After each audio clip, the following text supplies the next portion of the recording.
Hello दोस्तों, स्वागत है हमारा मूवी एक्सप्लेन चैनल में। आज हम हाल ही में रिलीज हुई फिल्म मिशन इम्पॉसिबल पार्ट 7 को एक्सप्लेन करने जा रहे हैं। चलिए देर न करते हुए शुरू करते हैं एक्सप्लेन। कहानी की शुरुआत में हमें एक रशियन सबमरीन को दिखाते हैं जिसके अंदर एक एडवांस एआई लगा होता है जो आने वाले खतरे को बचने के साथ साथ दुनिया के किसी भी कंप्यूटर को हैक कर सकता है। फिर हमें रशियन ऑफिसर दिखाते हैं जो एआई रूम में जाकर उसको ऑन कर देते हैं। उसके बाद के सीन में हमें रशियन सबमरीन के अंदर का सीन दिखाते हैं जहां पे रडार पे बैठा सोल्जर मेजर को बताता है कि कोई दूसरी सबमरीन हमारी तरफ आ रही है। इस पर कैप्टन तुरंत उस पर फायर करवा देता है, पर मिसाइल लगने से पहले ही वो सबमरीन गायब हो जाती है और वो मिसाइल वापस आके रशियन सबमरीन के लग जाती है। फिर हमें मरे हुए सैनिक दिखाते हैं जिसके एक सैनिक के गले में एआई को ऑन करने वाली चाबी लटकी होती है।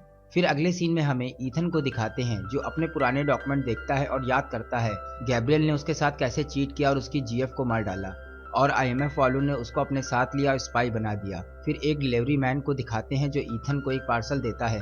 पार्सल खोलने पर ईथन को एल्सा के बारे में जानकारी मिलती है जिसके पास एआई की एक चाबी का हिस्सा होता है और उसके ऊपर 50 मिलियन का इनाम भी होता है। ईथन को उस चाबी को लेके आना होता है। इसके बाद के सीन में हमें एल्सा को दिखाते हैं जो रेगिस्तान में कुछ गुंडों के साथ लड़ रही होती है। वो अपनी स्नाइपर राइफल के साथ काफी गुंडों का सफाया कर देती है। उन लोगों के ज्यादा होने के कारण वो एल्सा पे भारी पड़ जाते हैं और इतने में ईथन आकर उसकी मदद करता है, पर इन सब में एल्सा मारी जाती है और ईथन को उसके पास से चाबी भी मिल जाती है। फिर हमें दिखाया जाता है कि सब देशों के सीक्रेट एजेंसियों के डायरेक्टर की मीटिंग होती है और एजेंट डेलिंगन सबको रशियन एआई के बारे में बताता है। वो पूरे वर्ल्ड में कई जगह तबाही कर चुकी है पर उसके बारे में हमें कोई जानकारी नहीं मिली है।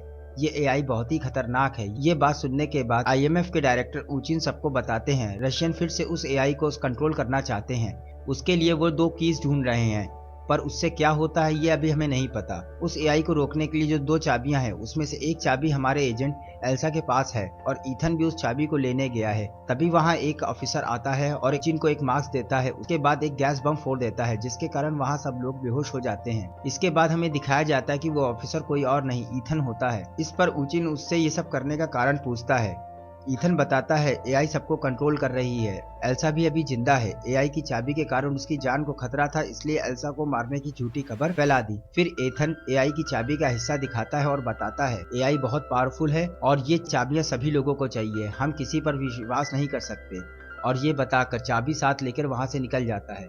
फिर मूवी की स्टार्ट होती है। ईथन की ब्लास्ट वाली हरकत के कारण आईएमएफ के एजेंट ईथन को ढूंढ रहे होते हैं और हम देख पाते हैं कि दुबई एयरपोर्ट पे एजेंट जैस्पर अपनी टीम के साथ होता है और उसकी टीम ईथन को ढूंढ रही होती है। फिर उनको ईथन नजर आता है, पर जब वो लोग पास जाते हैं तो कोई और होता है। ईथन ने कैमरे को हैक कर उन लोग को मिसगाइड कर दिया था। इसके बाद हमें ईथन को दिखाते हैं जो अपने चश्मे में लगे कंप्यूटर से चाबी का दूसरा हिस्सा एक आदमी के पास ढूंढ लेता है और वो आदमी उस चाबी को एक ग्रेस नामक लड़की के पास देता है। फिर बेंजी ईथन को ग्रेस के बारे में बताता है कि एक बहुत बड़ी चोर है जिसके ऊपर कई इल्जाम लगे हैं और इधर बेंजी को एयरपोर्ट में एक बम लगे होने के बारे में पता चलता है। वो तुरंत बम को डिफ्यूज करने के लिए निकल जाता है और इधर ईथन ग्रेस के पीछे जाता है और ग्रेस को पकड़ लेता है और उसको ग्रेस के पास चाबी का दूसरा हिस्सा भी मिल जाता है। वो ग्रेस के साथ बाहर निकलने लगता है, पर इस पर जैस्पर के लोग आकर उसको घेर लेते हैं और इधर बेंजी बम को डिफ्यूज कर देता है और इसी पकड़म पकड़ाई में ग्रेस भी ईथन के पास से निकल जाती है और दोनों चाबियां भी ले जाती है। ईथन को वहां पर गैब्रियल दिखता है और वो तुरंत टीम को वहां से निकलने के लिए बोलता है और खुद भी बाहर आ जाता है। इधर आईएमएफ को ईथन के साथ ग्रेस की फोटो मिलती है। आईएमएफ वाले समझ जाते हैं कि ग्रेस और ईथन का चाबी के साथ कोई जरूर चक्कर है। फिर अगले सीन में हमें ग्रेस को दिखाते हैं जिसको रोम में पुलिस पकड़ लेती है और अपने बड़े ऑफिसर के पास ले जाती है।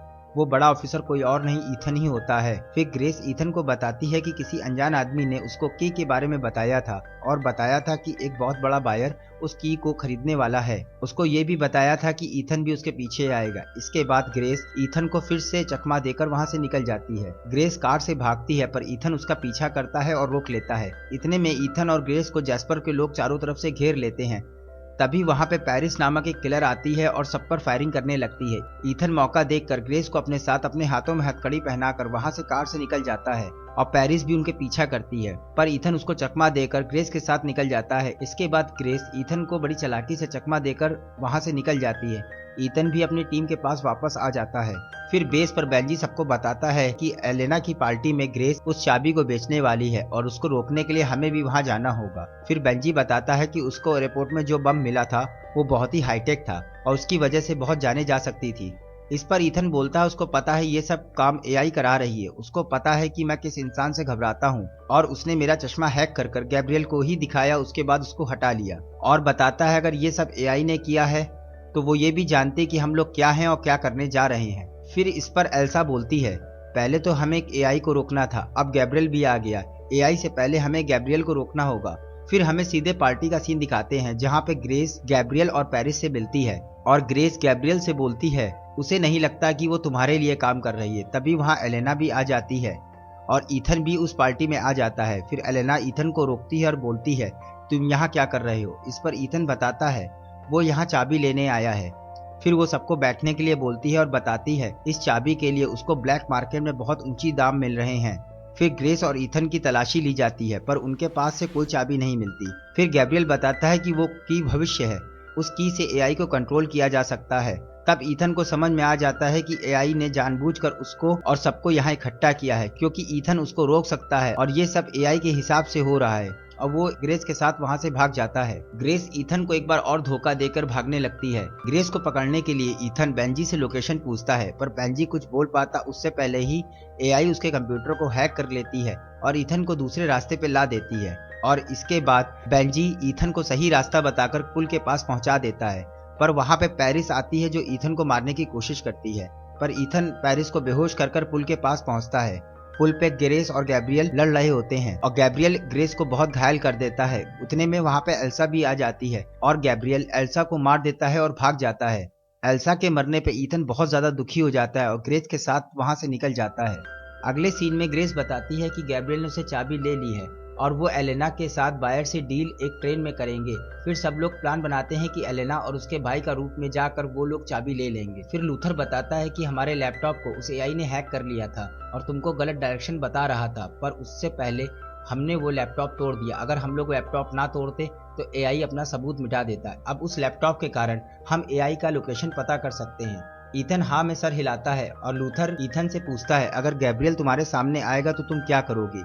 ईथन बोलता है मैं उसको मार डालूंगा। लूथर बोलता है एआई यही चाहती है, पूरी दुनिया में गैब्रियल को ही पता है कि वो एआई कंप्यूटर कहाँ है। अगर तुमने गैब्रियल को मार दिया तो और किसी को नहीं पता चलेगा कि वो कहाँ है और तुम केवल अकेले एक ऐसे शख्स हो जो एआई को रोक सकते हैं। अगर गैब्रियल ने तुमको मार दिया तो एआई भी पूरी तरीके से फ्री हो जाएगा। इन दोनों पोजीशन में एआई की ही जीत होगी। तुमको जो भी करना है बहुत सोच समझ के करना है। इसके बाद ईथन वादा करता है जब तक उसको एआई की लोकेशन नहीं पता चलेगी तब तक वो गैब्रियल को नहीं मारेगा।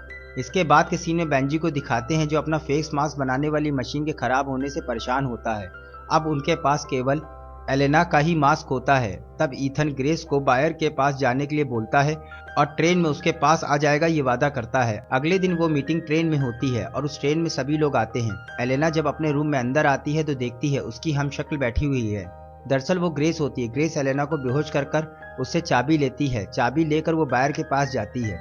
वो बायर कोई और नहीं आईएमएफ का चीफ यूनजिंग होता है। ग्रेस उससे पूछती है आखिर चाबी का वो क्या करेगा। इस पर वो बोलता है हमें पता करना है कि आखिर चाबी से होता क्या है। दूसरी तरफ पेरिस और गैब्रियल भी उस तरफ ही आ रहे होते हैं। बीच में उसको बिलंगर नामक एजेंट रोक लेता है और बोलता है मुझे भी एआई के लिए काम करना है। तो गैब्रियल बोलता है आखिर तुम एआई के बारे में क्या जानते हो। तो वो बताता है रशिया ने एक बेसिक वर्जन बनाया था एआई का। रशियन ने सबमरीन सेवास्तोपोल में उस वर्जन की शुरुआत करी थी। इस बीच एआई को अपनी पूरी पावर का पता लगा आखिर वो इस दुनिया में क्या कर सकती है। एआई को ऐसा डिजाइन किया गया था कि वो अपने आप अपने को अपग्रेड कर सकती है और इतनी अपग्रेड कर लेगी कि वो किसी के हाथ भी न लगे।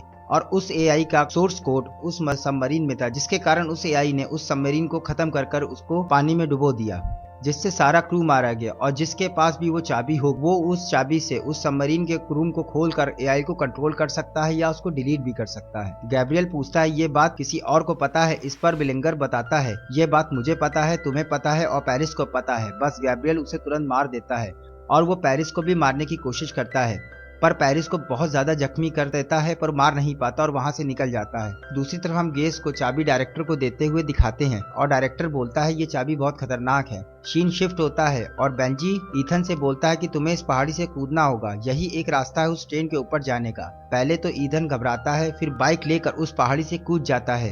इधर ग्रेस को ये महसूस होता है अगर ये चाबी मैंने दे दी तो पूरी दुनिया खतरे में आ जाएगी, और वो चाबी लेकर वहां से निकल जाती है। थोड़ी ही दूर जाने पर असली वाली एलेना आ जाती है और ग्रेस के ऊपर हमला कर देती है। तभी ईथन की एंट्री होती है। ईथन ग्रेस के साथ उन आदमियों से लड़ने लगता है। इतने में गैब्रियल आकर उस चाबी को ले लेता है और वहां से निकल जाता है। ईथन भी उसके पीछे भागता है और ग्रेस से बोलता है तुम जाकर इस ट्रेन का इंजन बंद करो और ट्रेन जल्दी से रोको, और ग्रेस उस इंजन बंद करने के लिए निकल जाती है। ईथन गैब्रियल के पीछे उस ट्रेन के ऊपर आ जाता है और ईथन गैब्रियल को पकड़ लेता है और जैसे ही मारने जा रहा होता है कि पीछे से जैस्पर आकर ईथन से बोलता है अगर तुमने उसे कुछ भी किया तो मैं तुम पे गोली चला दूंगा। इस पर ईथन रुक जाता है और गैब्रियल मौका देखकर वहां से भाग जाता है। इसके बाद गैब्रियल अपनी वॉच की मदद से पुल में लगे बम को एक्टिव कर देता है। ईथन जैस्पर और उसके साथियों को बचाते हुए बताता है कि ट्रेन में बहुत बड़ा खतरा है, तुमको मेरी मदद करनी होगी। तभी हम देखते हैं उस ब्रिज में जो बम लगा होता है उस पर टाइमर बढ़ने लगता है।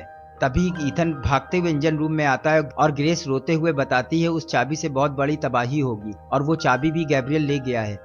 तब ईथन बताता है अभी खेल बाकी है, वो चाबी मेरे पास है। ग्रेस चाबी देखकर खुश हो जाती है। दूसरी तरफ गैब्रियल जब अपनी जेब में हाथ डालता है तो देखता है कि वो लाइटर है। इसे देखकर उसे बहुत तेज गुस्सा आता है और इधर ट्रेन रुक नहीं पाती और आगे पुल पे बहुत बड़ा ब्लास्ट हो जाता है। ट्रेन नीचे की तरफ गिरने लगती है। इस पर ग्रेस और ईथन ऊपर की तरफ भागने लगते हैं। लास्ट में ईथन और ग्रेस दोनों लटक जाते हैं और मरने की कगार पर आ जाते हैं। तभी पेरिस आकर उनको बचा लेती है। ईथन पेरिस को शुक्रिया बोलता है कि उसने उसको बचा लिया।